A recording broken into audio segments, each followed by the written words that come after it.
బంగాళాఖాతంలో ఏర్పడిన సూపర్ సైక్లోన్కి మోంతా తుఫాన్గా పేరు పెట్టడం జరిగింది.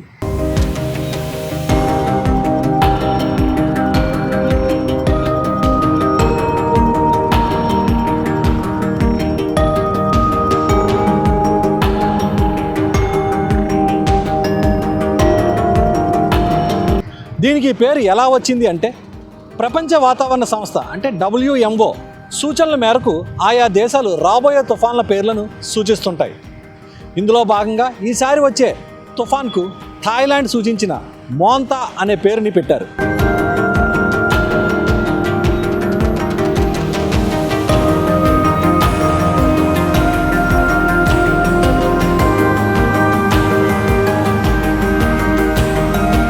మోంతా అంటే థాయ్ భాషలో సువాసనలు వెదజల్లే పువ్వు అని అర్థం.